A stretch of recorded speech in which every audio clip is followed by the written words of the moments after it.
বন্ধুরা, তোমরা দেখছো ইউটিউব চ্যানেল সৌমাঘোষ ক্রিয়েশন। যে দুটো কালী প্রতিমার ভিডিও অলরেডি দিয়ে ফেলেছি, সেই দুটো তো দেখে নিয়েছো। শেষ কালী প্রতিমা, শৈবালদার বাড়ির জন্য তৈরি এই কালী প্রতিমা তোমাদের সামনে কমপ্লিট লুক তোমরা দেখো, কমেন্ট করো। আর আজকে ভিডিওটা কালী ঠাকুরের পরেও আরো থাকছে, কারণ আজকে আমি বেশ কিছু কমেন্টে রিপ্লাই দেবো এবং তোমাদের প্রচুর জিজ্ঞাসা থাকে আমার কাছে, সেগুলো আমি ধরো জনে জনে রিপ্লাই তো দিতে পারি না, তোমরা জানোই। আমি আজকে ভিডিওটার মাধ্যমে সেই রিপ্লাইগুলো দেওয়ার চেষ্টা করছি। তো দেখো ভিডিওটা।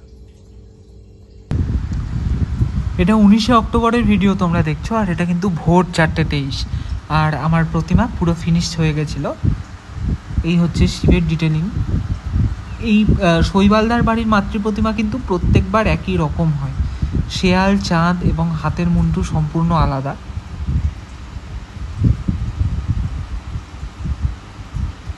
মায়ের কাপড় পরানো থেকে শুরু করে, গয়না পরানো থেকে শুরু করে সমস্ত সাজিয়ে গুছিয়ে আঠা দিয়ে সেগুলোকে ফিক্সড করে সমস্ত কাজ কমপ্লিট। আমি একটু বেশি বেশি করে আঠা দিয়ে রেখেছি, যাতে প্রতিমাটা 1 বছর থাকলেও কিন্তু কোনো প্রবলেম হবে না। আঠাগুলোর জন্য গয়নাগুলো কখনো খুলবে না।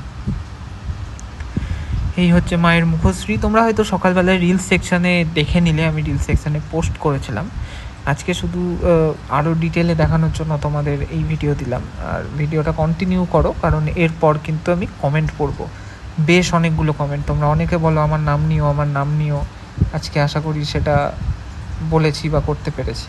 পেছনের ঠাকুরটা কিন্তু তখন আমার পুরোই বাকি, রং করা শেষ করা, কিন্তু ওর ভিডিও আমি আগে অলরেডি পোস্ট করে দিয়েছি। দেখে নিলে আশা করি তোমরা কমেন্ট করবে এখন। তো প্রথমে আমি নাচের কালীর কমেন্টটা পড়ছি। নাচের কালীতে তোমরা যারা কমেন্ট করেছো সেই কমেন্টগুলো পড়ছি। মোটামুটি 30টা মতো কমেন্ট আছে এখানে।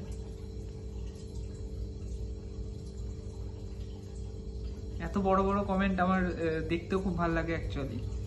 আচ্ছা, সুব্রত ক্রিয়েশন, তোমরা অনেকে বলো যে নাম নাও দাদা কমেন্টে। আমি সেরকম কোনো ভিডিও হয়তো কমই বানিয়েছি, আগে বানাতাম, তো আজ অনেকদিন পর সেই ভিডিও। সুব্রত ক্রিয়েশন লিখছো, দাদা এই জন্যই তোমাকে সবার ভালো লাগে, বিশেষ করে আমার। তুমি যে এত নিখুঁত করে প্রতিমা করো, এবং ঠাকুর রং হয়ে যাওয়ার পরেও অনেক শিল্পী আছে যারা দ্বিতীয়বার ঠিক করতে চায় না, কিন্তু সেই দিক থেকে তুমি রং হয়ে যাওয়ার পরেও সেই ঠাকুরটাকে নিখুঁত করার জন্য এত পরিশ্রম করেছো। তাই শিল্পীদের কোনোদিন দাম দিয়ে বিচার করতে নেই, কিন্তু অনেক লোক থাকে যারা শিল্পীকে দাম দিয়ে বিচার করে, মূর্তিকে দাম দিয়ে বিচার করে। আমি বুঝতে পেরেছি তুমি কি বলতে চাইছো। আচ্ছা, থ্যাংক ইউ। আর এরকম কমেন্ট করে কিন্তু পাশে থাকতে হবে সবাইকে। চিরঞ্জিত কুন্ডু একদিন আগে কমেন্ট করেছেন, দেখে মন্ত্রমুগ্ধ হলাম, অনেক অনেক শুভেচ্ছা ও শুভকামনা রইল। কৃষাণু ভট্টাচার্য, খুব সুন্দর প্রতিমা, এরকম প্রতিমা কত পড়ে? নাচের কালীর প্রতিমার হাইটের ওপর কিন্তু দাম ডিপেন্ড করছে। এটা প্রায় 44 ইঞ্চি ছিল, আর দাম ছিল মোটামুটি 9,500 টাকা মতো। অরূপ হালদার, খুব খুব খুব খুব খুব সুন্দর হয়েছে দাদা। বর্ণা অন এয়ার, অসাধারণ। শুভজিৎ হাজরা, খুব সুন্দর। প্রীতম হুজুদ আর্টস, তুমি আমার দেখা best culture artist, no doubt. এরকম ভাবার কোনো কারণ নাই। দেবজিৎ রয়, অসাধারণ হয়েছে দাদা, থ্যাংক ইউ। অর্ঘ্য ব্যানার্জি, অপূর্ব। দাদা তোমার লক্ষ্মী প্রতিমা আমি যত তাড়াতাড়ি হোক আমি করে দিচ্ছি। প্রদীপ দে, নমস্তে নমস্তে। শঙ্কর পাল, ভীষণ সুন্দর হয়েছে দাদা, thank you thank you. Shibshankar Das, আমি তোমার সাবস্ক্রাইবার। আচ্ছা দাদা। শিবশক্তি মৃৎশিল্পী, তুমি ধন্য দাদা। নমো 421, এরকম নাম আর কি। ভিডিওটা হচ্ছে তো, হ্যাঁ। কালী পুজো তো হয়ে গেল, আব বানা দো মেরি মূর্তি। আপনি কি মূর্তির কথা বলেছিলেন আমার খেয়ালই নাই অ্যাকচুয়ালি। সুশান্ত দাস, দাদা আমাকে একটা দুপুরের সরস্বতী ঠাকুর বানিয়ে দেওয়া যাবে? আচ্ছা, আপনার লাগবে কবে, আর কোথা থেকে বলছেন সবার আগে এটা ফ্যাক্টর, হ্যাঁ এটা আগে বলতে হবে। সায়ন চট্টোপাধ্যায়, অর্ডার দেব কিভাবে? ফেসবুক পেজ সৌমাবোস ক্রিয়েশনে যে নাম্বার দেওয়া আছে সেই নাম্বারে হোয়াটসঅ্যাপ করুন, আমি দেখে নেব মেসেজ। এখানে কমেন্টেও আপনি বলতে পারেন বেশ আপনার কিরকম কি লাগবে, আপনার লোকেশনটা সবার আগে বলবেন, যদি পসিবল হয় তবে আমি আপনার সাথে কথা বলে আমি অর্ডার নিচ্ছি।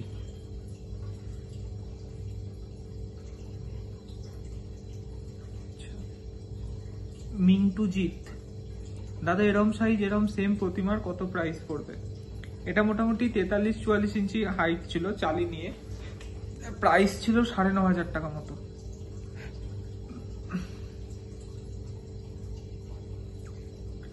এটা একটা খুব ভালো কমেন্ট। আর্ট উইথ সৌম্যজিৎ রয়, দাদা আর্ট কলেজে না পড়তে পারলে কি আর্টিস্ট হতে পারবো? এটা কোনো কথাই নয়। দেখো আমি কিন্তু আর্ট কলেজে অনেক পরে ভর্তি হয়েছি, আমার শিকড় বলো খুঁটি বলো, আমি ভিডিওতেও বলেছি এই সেম কথাটা। সেটা হচ্ছে শিল্পশ্রী যামিনী পালের কারখানা। আমি কিন্তু প্রথম থেকে ওই কারখানাতেই কাজ শিখেছি, মানে A to Z। কলেজে গিয়ে আমার হয়তো কি বলবো স্কিল বেড়েছে এবং থিঙ্কিং যে ব্যাপারটা, থট যে ব্যাপারটা, সেটা হয়তো গ্রো করেছে। তা বাদে মানে হাতের কাজই আছে। স্যাররা আমাকে আরো ভালো দিকে নিয়ে যাওয়ার জাস্ট পথ দেখিয়ে দিয়েছেন এবং কোনো কাজের লেআউট দেখালে ওনারা সাজেস্ট করেছেন এটা করলে আরো ভালো হবে, ওটা করলে আরো ভালো হবে। তো হ্যাঁ অবশ্যই গাইডলাইন পেলে একটা আরো উচ্চ স্তরে যাওয়া যায়, কিন্তু তার মানে এই নয় যে আর্ট কলেজে না পড়লে তুমি হয়তো মানে আর্টিস্টই নও। শিল্পীর জায়গায়, শিল্প নিজের হাতের ওপর ডিপেন্ড করছে। বাড়িতে প্র্যাকটিস করো যথেষ্ট।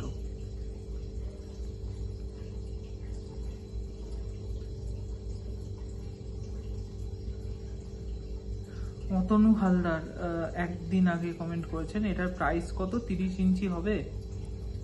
হ্যাঁ 30 ইঞ্চি হবে দাদা, ওই 8 সাড়ে 8-এর মধ্যেই চলে আসবে আর কি। সুব্রত ক্রিয়েশন আর একটা কমেন্ট করেছেন, আর হ্যাঁ দাদা তোমরা বড় ঠাকুরে কি দিয়ে চট পড়াও, অর্থাৎ মাটির কাপড় কোন কাপড় দিয়ে পড়াও একটু বলো না। আগেও কমেন্ট করেছি, তুমি উত্তর দাওনি। বড় ঠাকুরের চট একদম পাতি চট, যে চটের বস্তা হয় সেই চট দিয়ে, চটের উপর আঠা মাটির প্রলেপ দিয়ে, দু পিঠেই দিয়ে, সেটা দিয়ে কাপড় পরাই আমরা। কুমারটুলিতে দেখেছি খড় মাটি, খড় এটসেট্রা, মানে একদম ওর সাথে লেপটে দিয়ে তার উপর পরায়। আমি মানে অমনি করে পরানো হয় না আর কি আমাদের কারখানায়। আমাদের কারখানায় সিম্পল চট নেওয়া হয়, একটা প্লাস্টিক ফেলা হয়, তার উপর ফ্রেঞ্চ চক দিয়ে দেওয়া হয় এবং চট ফেলে তার উপর মাটি লেপা হয়। আবার সেই মাটি লেপা চটটার উপর ফ্রেঞ্চ চক দিয়ে দেওয়া হয়, দিয়ে চটটাকে উল্টানো হয়, তাহলে তলার সাথে উপরের মানে ব্যাপারটা লেপতে যায় না, যেহেতু মাঝখানে ফ্রেঞ্চ চকের লেয়ার থাকে। তো তার উপর আবার মাটি লেপে সেই চটটাকে একটু শক্ত করে নিয়ে পরানো হয়। জয়দীপ সাহা, তোমার হাতে জাদু আছে। অপু সিংহ, কেমন আছো দাদা? খুব ভালো আছি ভাই। আচ্ছা এটা গেল নিত্যকালীর সব থেকে যে কমেন্টগুলো তোমরা করেছিলে, 30টা কমেন্ট আমি হয়তো পড়ে শোনালাম। আমি লাস্ট একটা কমেন্ট করছি, এটা এই প্রতিমার রিলসের, এই যে প্রতিমাটা দেখছো, এই যেটা অভিধার কালী, যেটা রিলস পোস্ট করেছি, এটাতে তুমি কমেন্ট করেছো। তোমার কমেন্টটা আমি পড়ছি, অ্যাকচুয়ালি ইংরাজিতে কমেন্ট করেছো, আমি ট্রান্সলেট করে নিচ্ছি, সবার বুঝতে সুবিধা হবে, আমার পড়তেও সুবিধা হবে। তো যাই হোক, লাকি চার্ম অ্যাকাউন্টটার নাম। তুমি লিখেছো, হাই আমি লাকি চ্যাটার্জি এবং আমার বয়স 8 বছর। আমি কলকাতা থেকে এসেছি এবং আমি আপনার শিল্প ও ভাস্কর্যের সবচেয়ে বড় ভক্ত, যা আমার সবচেয়ে বেশি পছন্দ। এই মন্তব্যটি লেখার মূল কারণ হলো আমি খুব শীঘ্রই ভারতের বাইরে চলে যাচ্ছি, তাই আমি আপনার সাথে দেখা করতে চাই এবং আপনার সাথে একটি সাক্ষাৎ করতে চাই এবং আমার বিদায়ী স্মৃতি হিসেবে প্রচুর সেলফি তুলতে চাই। আশা করি আপনি যত তাড়াতাড়ি সম্ভব আমার মন্তব্যগুলি দেখবেন, যাতে আমি উত্তর পেতে পারি। এই কমেন্টটা মনে হয় আমার এই কালী পুজোর সিজনের একটা বেস্ট পাওয়া। টাকা পয়সা তো আসে যায়, কিন্তু আমি তোমাকে পার্সোনালি চিনিও না, জানিও না, কিন্তু তুমি যে এরকম একটা কথা লিখেছো, ভিডিওটা যদি দেখো অবশ্যই কমেন্টে ডিটেলস জানাও এবং তুমি কোথায় মিট করতে পারবে বলো, আমি নিশ্চয়ই যাব। আমি 100 বার যাব, কতদিন আছো সেটাও জানিও, আমি নিশ্চয়ই তোমার সাথে মিট করব। আর হ্যাঁ, প্রচুর সেলফি তুলবো, মানে তোমরা আছো বলে আমি আছি। তোমরা আমাকে না প্রেফার করলে আমি আর হয়তো মার্কেটেই থাকবো না, এটাই ফ্যাক্ট।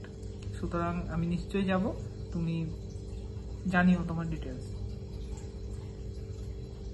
জঙ্গিপুর থেকে বলছি, দারুণ দারুণ, খুব সুন্দর হয়েছে দাদা, তোমার মূর্তিগুলো খুব সুন্দর। আমার নাম নিও চিন্ময়, আমার নাম চিন্ময়, তোমার নাম নিলাম তন্ময় দাস, তুমি কমেন্ট করেছো এটা।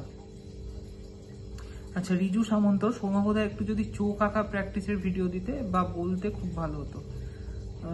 কি জানতে চাও এক্স্যাক্ট বলো। চোখ আঁকার ভিডিও দেখে তুমি অত কিছু বুঝতেই পারবে না। আমি ভিডিও দেখো টুকটাক দেওয়া আছে, রিলস সেকশন চেক করো, দেখো চোখ আঁকার ভিডিও দেওয়া আছে। দাদা তোমার প্রত্যেক ভিডিও আমি দেখি, বলছি গঙ্গাদার সাথে কিভাবে যোগাযোগ করব। মালতী হাতুই অ্যাকাউন্টটার নাম। গঙ্গাদার তুমি ফেসবুক অ্যাকাউন্ট দিয়ে করো, দেবকান্ত নাথ এই নামে সার্চ করো, দেখো আমার মিউচুয়াল ফ্রেন্ডসে আছে, তো ওখান থেকে তুমি মেসেঞ্জারে করো। নাম্বার তো ধরো ওপেন প্ল্যাটফর্মে দিতে পারবো না, বুঝতেই পারছো, তো এই হচ্ছে কেস।